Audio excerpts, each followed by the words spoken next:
तो कैसे हो मेरे भाई बंधु। आई होप सो आप सब लोग बढ़िया होंगे और अपनी स्टडी प्रॉपर तरीके से कर रहे होंगे। तो आज हमारा आईपीएससी नॉमेनक्लेचर का लेक्चर नंबर 5 है और लेक्चर नंबर 4 या लेक्चर नंबर 4 है। और बाकी प्रीवियस 3 लेक्चर्स डल चुके हैं आईपीएससी नॉमेनक्लेचर के। अगर आपने नहीं देखी है तो please go and check it out.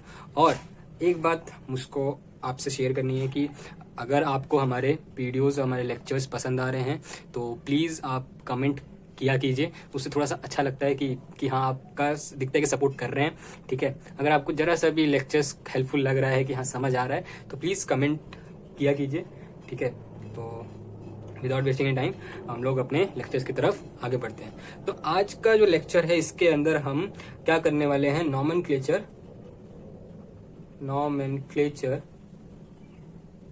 of compound with functional group। ये कवर करने वाले हैं कि अगर किसी भी कंपाउंड में फंक्शनल ग्रुप ऐड है तो हम नॉमेनक्लेचर कैसे करेंगे। मतलब कुछ रूल्स में थोड़ा बहुत चेंजेस हो जाता है नॉमेनक्लेचर के जब फंक्शनल ग्रुप किसी भी कंपाउंड में ऐड हो जाता है। तो उससे पहले एक छोटा सा नोट मेरा ले लीजिए यहाँ पर कि क्या करना है। Before selecting the largest chain look for the functional group at that chain। तो आपको फंक्शनल ग्रुप देखना है कि उस लार्जेस्ट चेन में मौजूद है कि नहीं है, या फिर उस चेन के अंदर जो आप सेलेक्ट कर रहे हो उसके अंदर फंक्शनल ग्रुप होना ही चाहिए, क्योंकि उसको हम प्रायोरिटी देंगे ना पहले, उसके बाद बाकी सब देखेंगे। पहले चेक करने के फंक्शनल ग्रुप है कि नहीं है। तो इस छोटी सी बात का अगर आप ध्यान नहीं रखेंगे तो आपका नॉमेनक्लेचर जो आप करेंगे वो गलत हो सकता है। ठीक है, इतना क्लियर। अब थोड़ा सा रूल देख लेते हैं कि क्या था, फिर से उस रूल को रिकॉल करते हैं कि नॉमेनक्लेचर को करते समय क्या क्या रूल हमें फॉलो करने पड़ते हैं। तो क्या रहेगा, पहले रहेगा प्रीफिक्स। 2 टाइप के प्रीफिक्स बताए थे मैंने, प्राइमरी सेकेंडरी। तो प्राइमरी में हमें हेलोजन रखते हैं और सेकेंडरी प्रीफिक्स साइड चेन रखेंगे। उसके बाद आएगा वर्ड रूट के अंदर हम देखेंगे कितने कार्बन की चेन है। ठीक है, वो देखेंगे। उसके बाद जाएंगे हम क्या, प्राइमरी सफिक्स पे। प्राइमरी सफिक्स पे क्या देखा था हम लोग ने कि एल्कीन अगर एल्काइन है चेन के अंदर तो हम उसका सफिक्स लगा देंगे NE9। ठीक है, अब फिर लास्ट आता है सेकेंडरी सफिक्स। अब ये सेकेंडरी सफिक्स आपका फंक्शनल ग्रुप, मैंने बताया था कि फंक्शनल ग्रुप होता है। ठीक है, फंक्शनल ग्रुप। अब इस सेकेंडरी सफिक्स में भी छोटा सा एक रूल है, क्या कि मान लीजिए आपका जो कार्बन है फंक्शनल ग्रुप का, मान लीजिए कुछ फंक्शनल ग्रुप ऐसे होते हैं जिनके अंदर कार्बन भी ऐड होता है, जैसे C double bond OH, CHO, फिर आपका आ जाता है कीटोन ग्रुप। तो ये सारे कुछ ऐसे फंक्शनल ग्रुप है जिसके अंदर कार्बन आता है। तो अगर क्या बोल रहे हैं, सफिक्स के अंदर कार्बन मेन चेन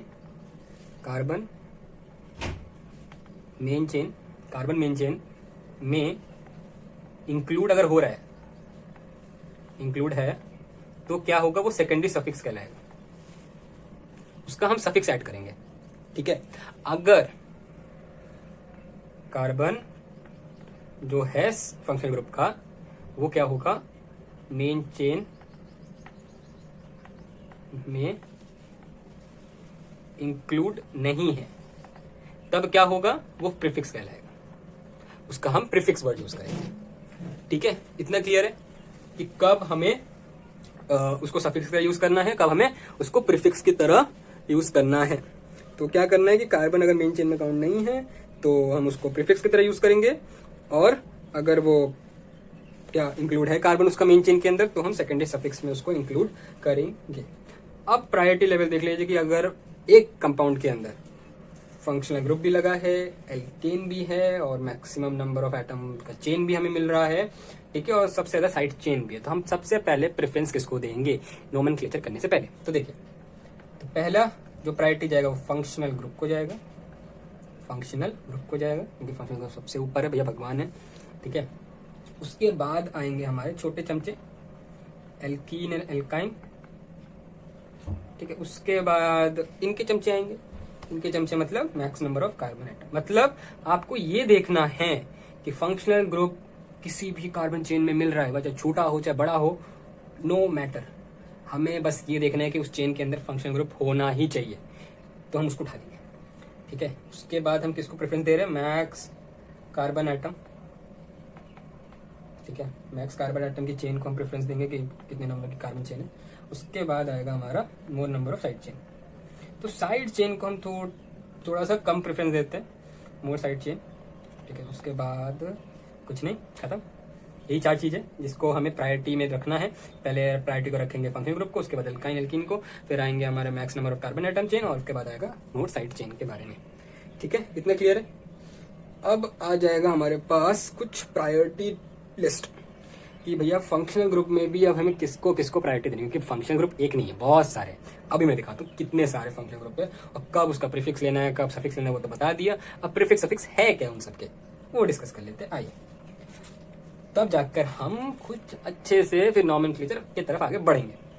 तो चले प्रायोरिटी टेबल की तरफ।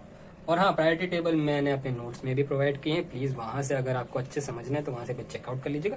यहाँ पे थोड़ा सा मेरा छोटा स्क्रीन है तो ज़्यादा मैं आपको समझा नहीं पाऊंगा, मतलब कोशिश करूँगा समझाने की, बट लिखने के लिए थोड़ा सा मेरे को दिक्कत होगी, तो प्लीज़ थोड़ा सा एडजस्ट कर लीजिएगा। तो प्रायोरिटी टेबल मैं यहाँ बनाने जा रहा हूँ। ठीक है, तो सारे फंक्शनल ग्रुप को डिस्कस करेंगे, टेंशन मत लीजिए। ठीक है, जितने टाइप के फंक्शनल ग्रुप हमारे पास है, जितना हमें चाहिए और जितना हमें देगा NCERT, ठीक है, उतनी डिस्कस करेंगे, उससे ज़्यादा नहीं डिस्कस करेंगे, ज़्यादा हो जाएगा। ठीक है, तो चलिए चालू करें। तो यहाँ पे मैं लिख रहा हूँ फंक्शनल ग्रुप। यहाँ पे मैं क्या लिख रहा हूँ, फंक्शनल ग्रुप को लिख रहा हूँ। यहाँ पे मैं लिखूंगा उनके प्रीफिक्स को और यहाँ पे लिखूंगा उनके सफिक्स को। तो पहला जो मैं बनाने जा रहा हूँ वो रहेगा हमारा क्या, C+OH, जिसे हम क्या बोलते हैं, कार्बोक्सिलिक एसिड। ठीक है, आई होप आपको नाम पता होगा इनका, जिनका कंपाउंड का नहीं पता होगा मैं बताऊंगा। ठीक है, तो क्या रहेगा, पहला नंबर पे हमारा सबसे पहले प्रायोरिटी हम किसको देंगे, कार्बोक्सिलिक एसिड, सबसे पहला प्रायोरिटी। तो अगर कार्बोक्सी हमारा, इसका कार्बन, कार्बोक्सिलिक एसिड का कार्बन हमारा मेन चेन में, जैसे कि यहाँ पे मैंने ये चेन ज्वाइन की है, इसका मतलब होता है चेन यहाँ पर आगे कंटिन्यू में है, तो इसका कार्बन इस चेन के साथ जुड़कर काउंट हो रहा है, तो उसको हम सफिक्स की तरह यूज करेंगे और सफिक्स का हो जाएगा ओइक एसिड। और अगर यही हमारा चेन के बाहर अटैच्ड होता, ठीक है, चेन से अलग अटैच्ड होता है, साइड चेन की तरह इसका अटैचमेंट होता, तब इसका कार्बन काउंट नहीं होता, तब हम क्या लिखते, तब लिखते कार्बोक्सी, क्या लिखते, कार्बोक्सी, और प्रायोरिटी इसी को पहले मिलेगी फंक्शनल ग्रुप में। फिर आता है हमारे पास सल्फोनिक एसिड, सल्फोनिक एसिड। अब देखो यहां थोड़ा सा शायद आपको दिक्कत हो, क्यों, क्योंकि आप बोलेंगे कि यहाँ पर तो कार्बन ही नहीं है, और मैंने बताया था कि कार्बन क्या होगा, काउंट होगा तो सफिक्स में जाएगा, अगर उसका कार्बन काउंट नहीं होगा तो प्रीफिक्स में जाएगा। पर यहाँ पर छोटा सा एक्सेप्शन आ जाता है कि सल्फर कंपाउंड हमारा बहुत अच्छा इलेक्ट्रोनेगेटिव कंपाउंड होता है, जिसके कारण क्या आएगा, यहाँ पे प्रीफिक्स सफिक्स दोनों की तरफ हम इसको यूज करेंगे, बाकी अभी कार्बन वाले ही आएंगे, टेंशन मत लीजिए। ठीक है, तो देखिए आगे चलते हैं, क्या हो जाएगा, ये जो हमारा वर्ड है, इसके लिए जो प्रीफिक्स हम यूज करेंगे वो हो जाएगा सल्फो, और इसके लिए जो सफिक्स यूज होगा वो होगा सल्फोनिक एसिड। इसका पूरा नाम ही यूज कर लेंगे हम, सल्फोनिक एसिड। इसका कोई शॉर्ट सफिक्स बनेगा नहीं, क्योंकि इसके अंदर मेन चेन में कार्बन इंक्लूड नहीं हो रहा है। ठीक है, इसका सल्फर ही है, तो इसको हम लोग ज्यादा वो नहीं देंगे, पर प्रायोरिटी में आएगा, ये प्रायोरिटी में सेकंड नंबर पे आ रहा है हमारा। ठीक है, अब हमारे पास थर्ड नंबर पे क्या आ रहा है, देखिए ये रहा, थर्ड नंबर पे हमारे पास आएगा ये एसिटिक एनहाइड्राइड। ये क्या बना दिया भैया, तो ये हमारे पास है एनहाइड्राइड, एनहाइड्राइड कंपाउंड है। इसके अंदर आप देख सकते हैं इनके कार्बन को हम इंक्लूड कर ही नहीं सकते हैं, किसके अंदर, मेन चेन के अंदर, क्योंकि यहाँ पर अगर मैं इसको इंक्लूड करूंगा तो ये छूट जाएगा और ये रुक जाएगा। ठीक है, तो हमें किसी को उठाना नहीं है, तो इन दोनों को ही इग्नोर मारेंगे, और इसके लिए कोई प्रीफिक्स नहीं आएगा, इसके लिए सफिक्स आएगा। सफिक्स कुछ इस प्रकार आएगा, देख लीजिएगा क्या आएगा सफिक्स का, ओइक एनहाइड्राइड या फिर कार्बोक्सिलिक एनहाइड्राइड, क्योंकि ये कार्बोक्सिलिक ग्रुप का ही मेंबर है। ठीक है, कार्बोक्सिलिक ग्रुप का ही मेंबर है, बट इसका सेकंड नंबर पे प्रायोरिटी हो सकता है, पर हमारे पास सल्फोनिक एसिड आ गया तो इसको हम सेकंड नंबर प्रायोरिटी में रखा है, इसको थर्ड नंबर प्रायोरिटी में रखा है, और इसका हम क्या करेंगे, सफिक्स का लिखेंगे ओइक एनहाइड्राइड, एनहाइड्राइड। ज़्यादा इसका हम लोग नॉमेनक्लेचर में ज़्यादा जिक्र करते नहीं है, बट जितना भी हम ट्राई करेंगे कि थोड़े बहुत नॉमेनक्लेचर के लिए कर ले प्रैक्टिस। और इसका दूसरा भी हमारे पास आता है सफिक्स, उसका नाम है कार्बोक्सिलिक एनहाइड्रेट, ये हो जाएगा। अब आगे चलते हैं, कुछ और कंपाउंड में डिस्कस करते हैं। थर्ड लेवल पे हो गया हमारा, अब चलते हैं फोर्थ वाले के तरफ, फोर्थ वाले कंपाउंड की तरफ चलते हैं। फोर्थ वाला कंपाउंड हमारा है ईस्टर, C+O_R, ये हो जाएगा हमारा ईस्टर, फोर्थ नंबर। हाँ, फोर्थ नंबर तो आ जाएगा ईस्टर। ईस्टर भी देख रहे हैं कार्बन काउंट हो रहा है और कार्बन काउंट नहीं भी हो सकता है। तो अगर कार्बन काउंट हो रहा है तो हम इसको लिखेंगे O8 या फिर कार्बोक्सिलेट, ठीक है। या फिर अगर इसका कार्बन काउंट नहीं होगा मेन चेन में तो इसका प्रीफिक्स यूज करेंगे। प्रीफिक्स क्या हो जाएगा, एल्कोक्सी कार्बोनिल, ये आ जाएगा हमारे पास। उसके बाद इसी प्रकार हमारे पास आ जाएगा एसिड हैलाइड, C+OX, C, ये हो जाएगा एसिड हैलाइड। तो इसका अगर कार्बन काउंट नहीं होगा तो इसके लिए प्रीफिक्स आएगा हेलो कार्बोनिल। देख रहे हैं कितना तगड़ा नाम है, हेलो कार्बोनिल। कार्बोनिल को हाई कर दो, आगे चलते हैं, ठीक है। तो कार्बोनिल को हाई करने के बाद इसके सफिक्स पे चलते हैं। सफिक्स क्या कहता है, आइल हैलाइड, वाह क्या नाम है, आइल हैलाइड। और क्या आ रहा है, कार्बोनिल हैलाइड, सिंपल नाम सही है। कार्बो मतलब आपका कार्बन प्लस ऑक्सीजन और हैलाइड मतलब हैलोजन, ठीक है, ये हो जाएगा। आप चलते हैं 6 नंबर वाले कंपाउंड की तरफ। इसके बाद आता है अमाइड, यहाँ पे देख लीजिए अमाइड। तो अमाइड क्या आ जाएगा भैया, अमाइड के लिए हमारे पास जो आएगा वो आएगा कार्बोमोइल, कोई मोए नहीं करेगा, ठीक है। कार्बोमोइल, मोए करना चालू कर दोगे तुम लोग अभी शायद इसको सुनने के बाद। बट सफिक्स में क्या आएगा, अमाइड आ सकता है या फिर कार्बोक्सी अमाइड। ये सब मैं बता रहा हूँ, इसमें कुछ समझने वाला कोई बात नहीं है। जहाँ पे थोड़ा बहुत अगर होगा समझने वाला बात तो वहाँ समझेंगे। इसके बाद आएगा हमारे पास साइनाइड ग्रुप, CN, क्या बोलते हैं इसको, साइनाइड, इसको क्या बोलेंगे, अमाइड। तो साइनाइड देखिए, साइनाइड का आपके पास प्रीफिक्स आएगा साइनो, ठीक है। और इसके पास जो सफिक्स है वो है नाइट्राइल या फिर कार्बोनाइट्राइल। उसके बाद क्या आता है हमारे पास, आगे चलते हैं या फिर इधर ही लिख लेते हैं NC। यहाँ पर क्या हो जाएगा हमारे पास आइसोसाइनाइड, और इसमें भी क्या आएगा, आइसो लगा दीजिए इसी के आगे, साइनो लिख दीजिए। और इसका जो हमारे पास आएगा वो आएगा कार्बिल अमाइन सफिक्स, ठीक है। ये हमारे पास हो गया कुछ फंक्शनल ग्रुप के प्रायोरिटी लिस्ट, ठीक है। और जैसे कि मैंने बताया था प्रीफिक्स में हमेशा एल्केन का यूज करते हैं।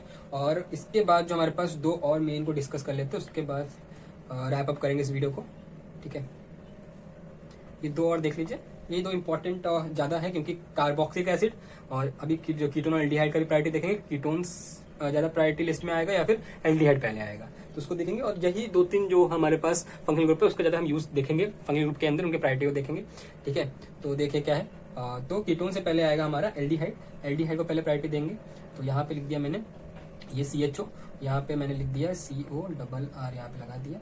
तो ये कीटोन हो जाएगा हमारा और ये एल्डिहाइड ही रहेगा अपना। तो एल्डिहाइड के लिए जो हम लोग सफिक्स यूज करते हैं वो यूज करते हैं अल या फिर क्या, कार्बेल्डिहाइड, इसका यूज करते हैं। और कीटोन के लिए सफिक्स का यूज करेंगे हम ओन बोलिए, जो भी है। और इसके लिए जो हम यूज करते हैं ऑक्सा प्रीफिक्स या फिर कार्बोनिल। और इसके लिए जो हम प्रीफिक्स यूज करेंगे एल्डिहाइड के लिए वो रहेगा ऑक्सो, इसका ऑक्सा, इसका ऑक्सो, ठीक है। ऑक्सो या फिर फॉर्मिल, इसका कार्बोनिल, इसका फॉर्मिल क्यों यूज करते हैं, क्योंकि अगर यहाँ पे H लगा दे तो हमारे पास फॉर्मिक एसिड बन जाता है, उधर ही से आया फॉर्मिल ये वर्ड, ठीक है। तो ये 10 कुछ फंक्शनल ग्रुप के हम डिस्कस किए हैं। और बाकी जो फंक्शनल ग्रुप के प्रायोरिटी है वो हमारे टेलीग्राम पे हमारे PDF है IPSC का, उसके अंदर आपको मिल जाएगा। बाकी के भी क्या आएगा, फंक्शनल ग्रुप के सफिक्स और प्रीफिक्स मिल जाएंगे। एक और डिस्कस कर लेते हैं जल्दी चलते हैं। 11वें नंबर पे OH, एल्कोहल, ठीक है। एल्कोहल के लिए क्या सफिक्स आएगा, वो आएगा हाइड्रोक्सी और ओल, किसके लिए, सफिक्स के लिए, ठीक है। प्रीफिक्स में हाइड्रोक्सी और सफिक्स में ओल। तो ये कुछ 11 फंक्शन ग्रुप के प्रीफिक्स और सफिक्स को हमने डिस्कस किया। और ध्यान रखिएगा प्रीफिक्स में क्या रहेगा, हमेशा हेलोजन रहेगा या फिर हेलोजन कंटेनिंग कंपाउंड रहेगा। और क्या रहेगा, मिथाइल ग्रुप जितने भी रहेंगे वो सारे आपके क्या हो जाएंगे, प्रीफिक्स में रहेंगे। ठीक है, अब नेक्स्ट लेक्चर में हम इसके फंक्शन ग्रुप के क्या करेंगे, प्रैक्टिस करेंगे, नॉमेनक्लेचर कैसे किया जाता है वो करेंगे। और that's it for this lecture. तो अगर आपको लेक्चर पसंद आ रहे तो रोज ही बोलता हूँ, आज ही बोलूंगा, सब्सक्राइब कर दीजिए और लाइक कर दो भाई वीडियो को, और शेयर भी करते रहो अपने दोस्तों तक। और कमेंट लिखना मत भूलिएगा। आज क्या, अब से जितने भी वीडियोस आए हमारे, जितने भी लेक्चर आए, प्लीज कमेंट कीजिए ताकि हमें लगे कि आप हमसे कुछ लर्निंग्स ले रहे हैं और आपको हमारे लेक्चर्स पसंद आ रहे हैं। ठीक है, छोटा सा काम है, छोटा सा प्यारे से कमेंट कर दीजिए। ठीक है, भैया समझ आ गया, भैया ये कॉन्सेप्ट नहीं समझ आया, या भैया आप ऐसे इंप्रूव कर सकते हो, भैया इस पॉइंट में आप लगा कि आप थोड़ा सा वो हो गए हो, स्लो पड़ गए, या फिर क्या, जहां पर भी आपको कुछ भी लगे बेधड़क आप आके हमारे कमेंट सेक्शन में लिख सकते हो, कोई प्रॉब्लम नहीं। ठीक है, बट कमेंट करेंगे तो हम जानेंगे कि कमियां क्या है, तभी तो हम इम्प्रूव कर पाएंगे। तो वही है कि तब तक के लिए थैंक यू, और मिलते हैं आपको एक मस्त नए लेक्चर के साथ नेक्स्ट में। बाय।